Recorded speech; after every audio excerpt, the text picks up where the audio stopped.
جب عشق سکھاتا ہے آداب خود آگاہی، کھلتے ہیں غلاموں پر اسرار شہنشاہی۔ وہ عطار ہو، رومی ہو، رازی ہو، غزالی ہو، کچھ ہاتھ نہیں آتا بے آہ و سحرگاہی۔ اگر تیرے اندر محبت کی رمق دمق کی نہیں ہے، اگر تیرے اندر خلوص کی وہ چاشنی نہیں ہے، نبی پاک نے اعلان فرمایا جیش اسرا کے لیے مال کی ضرورت ہے، مال دو بھائی۔ ایک دفعہ حضور نے اعلان کیا، عثمان کھڑے ہو گئے، عرض کرتے یا رسول اللہ 100 اونٹ بما سامان کے یا 100 گھوڑا بما سامان کے، بیٹھ گئے۔ پھر کریم نے اعلان کیا مال کی ضرورت ہے، عثمان پھر اٹھ کے کھڑے ہو گئے۔ یہ سیدنا عثمان غنی کا پیار، پھر اٹھ کے کھڑے، حضور میرا 100 اور کر لو، بیٹھ گئے۔ پھر اعلان کیا، حضرت عثمان سے رہا نہیں جا رہا، ادھر ادھر پلٹ کے دیکھتے ہیں، وہ اندر پانی لوڑ نہیں، ہڑا نو رہ براندی۔ درویش کہتے ہیں تیرے اندر اگر عشق کا ہڑ آ جائے نا، ہڑ، وہ بھی کسی سے رستہ نہیں پوچھتا۔ کبھی سیلاب نے بھی رستہ پوچھا ہے کہ ادھر جاؤں کہ ادھر جاؤں؟ وہ تو ہڑ ہے، وہ کو رستہ پوچھتا ہے، وہ تو رستہ بناتا ہے۔ پھر کہا کچھ اور چاہیے، تو حضرت عثمان اٹھ کے کھڑے ہو گئے، کہا یا رسول اللہ عثمان کیوں حاضر، اور شامل کر لے میرا حصہ۔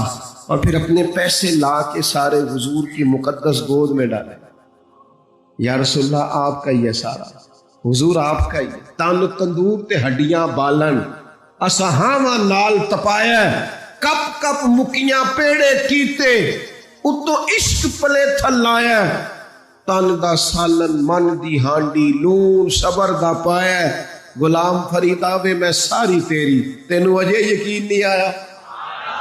غلام فریدا میں ساری پہ ساری پیش کر دیا۔ نبی پاک علیہ السلام حدیبیہ میں آئے، اور یہ وہ مقام ہے جہاں اللہ کہتا ہے لقد رضی اللہ عن المومنین۔ محبوب وہ جو مومن تھے نا، درخت کے نیچے آپ کی بیعت کرنے والے 1400 صحابہ، ان سے تو اللہ راضی ہو گیا، ان سے تو رب راضی ہو گیا جو آپ کے ہاتھ پہ بیعت کر رہے۔ حدیبیہ میں محبوب آئے، 6 ہجری تھی، فرمایا عمرہ کریں گے، کفار نے کہا نہیں کرنے دیں گے۔ بات جب بڑھنے لگی تو سرکار نے حدیبیہ پہ قیام کیا، اور 1400 صحابہ میں سے اپنی نمائندگی کے لیے جب مکے والوں کے پاس بھیجنے کی باری آئی تو حضور نے سیدنا عثمان غنی کا انتخاب فرمایا۔ فرمایا عثمان جاؤ ان سے بات چیت کر۔ سمجھدار بڑے تھے نا، بردبار تھے، سیانے بندے تھے، حلیم الطبع تھے۔ اور ویسے بھی ہر پھول کی اپنی خوشبو ہوتی ہے، ہر پھول کی، کسی کو خیبر میں بھیجا جاتا ہے تو کسی کو حدیبیہ میں بھیجا جاتا ہے، ہر پھول کی خوشبو اپنی اپنی۔ جائیے نا، حضرت عثمان تشریف لے گئے،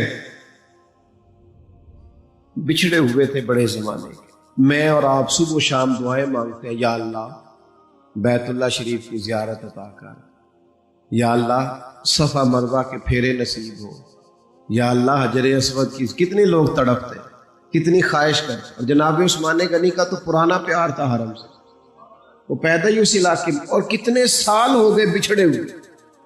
جیسے ہی گئے تو جا کے کہا ابو سفیان سے کہ ہم یہاں جنگ کرنے نہیں آئے، عمرہ کرنے آئے۔ سیدنا عثمان غنی سے ابو سفیان نے کہا یہ ذرا دیکھنا، یہ ذرا دیکھنا، یہ ہمارے بزرگوں نے عشق کہاں سے لیا ہے۔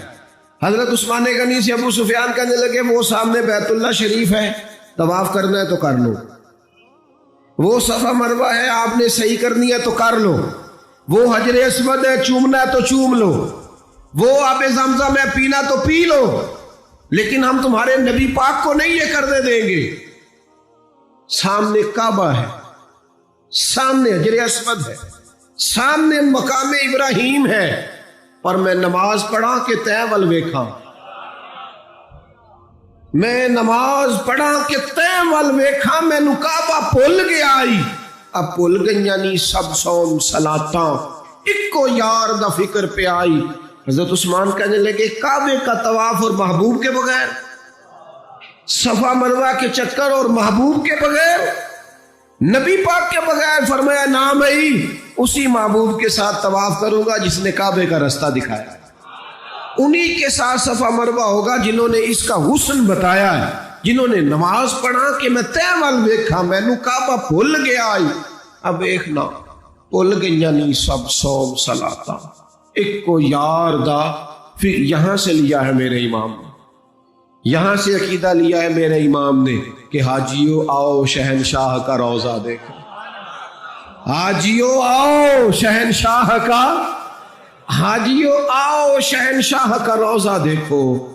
اور تم کعبہ تو دیکھ چکے ہو، اب کعبے کا کعبہ دیکھو، اور غور سے سن تو رضا کعبے سے بھی آتی ہے صدا، غور سے سن تو رضا کعبے سے بھی آتی ہے صدا، میری آنکھوں سے میرے پیارے کا روضہ دیکھو۔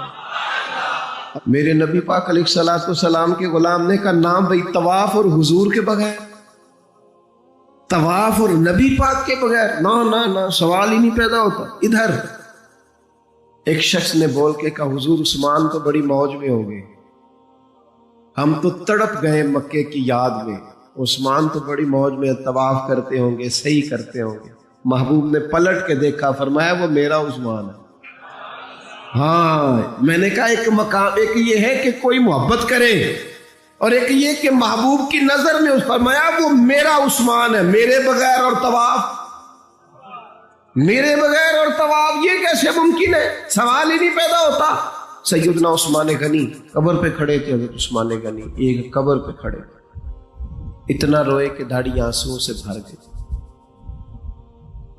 بڑے لوگوں کے احساس بڑھے، بڑے لوگوں کی ذمہ داریاں بڑھی، بڑے لوگوں کی باتیں بڑھی، رو پڑے، داڑھی آنسوں سے بھر گئی۔ حضرت عثمان غنی سے کہا گیا جناب اتنا روتے ہیں آپ کو تو حضور نے 3 دفعہ جنت کی بشارت دی۔ تو سیدنا عثمان غنی فرمانے لگے جس کریم نے 3 دفعہ مجھے جنتی کہا ہے نا، اسی کریم محبوب نے فرمایا ہے قبر آخرت کی منزلوں میں سے پہلی منزل ہے، جو یہاں پریشان ہوا کہیں آگے بھی نہ ہونا۔ تو احساس ان کی زندگی میں، ان سے 3 باتیں سیکھ لیں، شرم و حیا سیکھیں، اللہ کے رستے میں خرچ کرنا سیکھیں، ان سے خوف خدا سے